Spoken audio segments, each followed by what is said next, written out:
ውድ ቤተሰቦቼ እሌኒ የማትወጣው ችግር ውስጥ ገብታለች። ክብሮምም ደግሞ ሰኒን ካልተዋት ገና ህይወቱን ያጣል።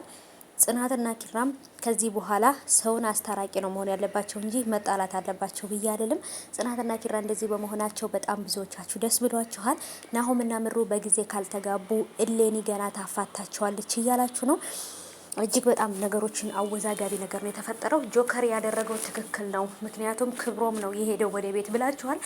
ሰላም ውድ የተከበራችሁ የቻናሌ ተከታታዮች እንዴት ናችሁ? ከኔ ጋር ሁሉ ሰላም ነው። ሰላማችሁ ይብዛልኝ ባላችሁበት ውድ ቤተሰቦቼ። ለዚህ ቻናል አዲስ ከሆናችሁ ሰብስክራይብ አድርጋችሁ ቤተሰቡ ነው።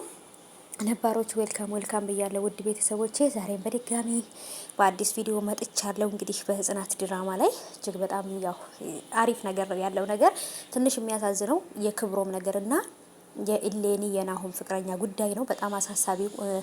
እዛ ጋም ደግሞ እነሰኒ ቤት ያለው ልጅ እንግዲህ ወይንም እነሰኒ ቤት የነበረው ልጅ መርሲሞ አሁንም ሌላ ትልቅ ከባድ ችግር እያደረገና ሌላ ትልቅ አላማ ይዞ መጥቷል። እሱም ደግሞ እንግዲህ ከኢሌኒ ከናሆም ፍቅረኛ ጋር ሆኖ ነገሮቹን ለማበላሸት ለሱ ለክፋቱ ለስራው እንድታግዘው ለሱ ሰይጣናዊ ስራ እሷም እንድትተባበር እያደረጋት ነው። እሷም ደግሞ ከሰይጣን የማትተናነስ ስለሆነች እሱን ለማገዝና እሺ ብላ ከሱ ጋር ለመተባበር እየሞከረች ነው። ይሄ ነገር መጨረሻዋን እንዳያምር ነው የሚያደርግላት ብዬ አስባለሁ።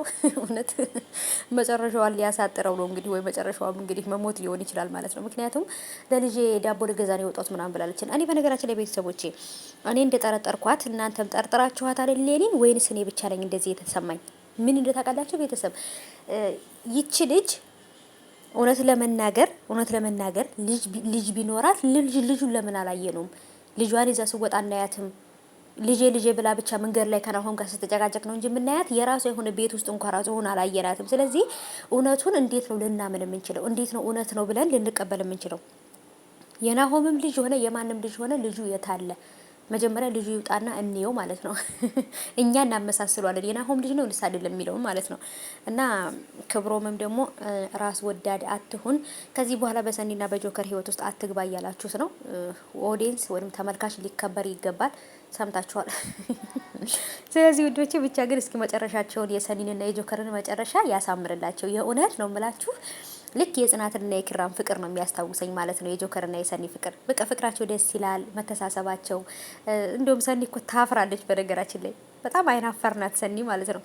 እንግዲህ ሰኒ በጭራሽ ፍቅር ይዟት አያውቅም፣ ሰው ወዳም አታውቅም። የመጀመሪያ ሰውን ያፈቀረችው የወደደችው ክብሮምን ነበረ።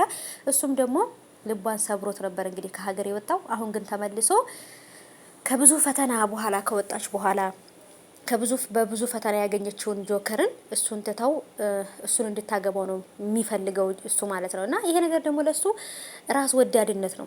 ብዙ መስዋዕት የከፈለላት ጆከር እያለ በጭራሽ ሰኒን ክብሮም ሊያገባት አይችልም ቤተሰቦች ማለት ነው። እና እስቲ መጨረሻቸው ምን እንደሚሆን እናያለን። ቶሎ ብለው ደግሞ ናሆምና ምሩ ካልተጋቡ ገና እሌኒ እስከ መጨረሻው ድረስ የእህል ውሃ ገመዳቸውን ትቆርጥላቸዋለች ብዬ ነው የማስበው። ምክንያቱም እሌኒ ከዚህ ከመርሲሞ ጋር ሰይጣን ጋር ከተግባባች ገና ብዙ ነገር ያበላሻሉ ብዬ ነው የማስበው። የኪራ እህትም ደግሞ እንግዲህ ከጓደኛው ፍቅር ይዟታል የምናይ ይሆናል። የሳቃችን ምንጭ ሀናዬ እንግዲህ ከኪራ እራቂ፣ ጽናትና ኪራ በአንቺ ምክንያት እንዲጣሉ አንፈልግም። ከዚህ በኋላ ነገር ጭቅጭቅ የተጣላውን ማስታረቅ ሰልችቶናል። ስለዚህ ሀናዬ በቃ መስመርሽን ጠብቂ። ከዚህ በኋላ ኪራ ፊት ለፊት እንድናይሽ አንፈልግም። በቃ ከስራ ወደ ቤት፣ ከቤት ወደ ስራ ነው መሄድ። በቃ ኪራ ከዚህ በኋላ ከጽናት ጋር መጣላት የለበትም እላለሁኝ ማለት ነው ውዶቼ። እናንተ እስኪ የራሳችሁን ሀሳብ ኮሜንት አስቀምጡልኝ። አሁን ላይ የጽናት ድራማ ያለበት ሁኔታ አሪፍ ነው። ያው ቀስ በቀስ ደግሞ አዲስ ነገር ይመጣል።